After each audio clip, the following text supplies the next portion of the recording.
हिंगोली जिल्ह्यातील सेनगाव कृषी उत्पन्न बाजार समितीमध्ये आजपासून हळदीच्या लिलावाला अधिकृतपणे सुरुवात झाली आहे. हंगामाच्या पहिल्याच दिवशी हळदीला तब्बल 17,001 रुपये प्रति क्विंटल असा विक्रमी भाव मिळाल्याने शेतकरी सुखावलाय. बाजार समितीच्या वतीनं या पहिल्या हळद उत्पादक शेतकऱ्याला शाल आणि श्रीफळ देऊन यथोचित सत्कार करण्यात आला.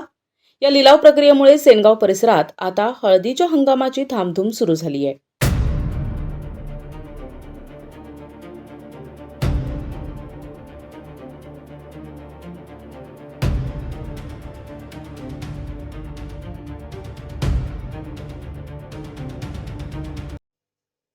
हळदीचे कोठार मानल्या जाणाऱ्या हिंगोली जिल्ह्यात सेनगाव बाजार समितीचे महत्त्वाचे स्थान आहे.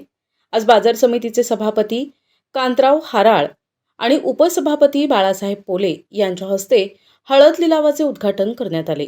यावेळी संचालक भिकाजी पाटील, प्रकाशराव बिडकर, अंकुश तिडके, विजय तोष्णीवाल आणि वैभव देशमुख या मान्यवरांची प्रमुख उपस्थिती होती. उद्घाटनानंतर व्यापाऱ्यांनी लिलाव पुकारला असता एका शेतकऱ्याच्या हळदीला 17,001 रुपयांचा सर्वाधिक बोली दर मिळाला. या समाधानकारक भावामुळे बाजार समितीच्या प्रशासनाने शेतकऱ्यांचे अभिनंदन केले. यावेळी लिलाव प्रक्रियेत बालमुकुंद जेतलिया, बालूभाऊ तोष्णीवाल, रामनिवास तोष्णीवाल, राहुल तोष्णीवाल, रितेश मुंदडा, शिवाजी देशमुख आणि विष्णू सोनटक्के या प्रतिष्ठित व्यापाऱ्यांनी सहभाग घेऊन शेतकऱ्यांच्या मालाला योग्य भाव मिळवून दिला. बाजार समितीचे सचिव शिवाजीराव मुळे यांच्या मार्गदर्शनाखाली कर्मचाऱ्यांनी लिलाव प्रक्रियेचे चोख नियोजन केले होते. येत्या काळात हळदीची आवक वाढण्याची शक्यता असून शेतकऱ्यांनी आपला शेतमाल वाळवून आणि स्वच्छ करून बाजार समितीत आणावा असे आवाहन समितीच्या वतीनं करण्यात आले.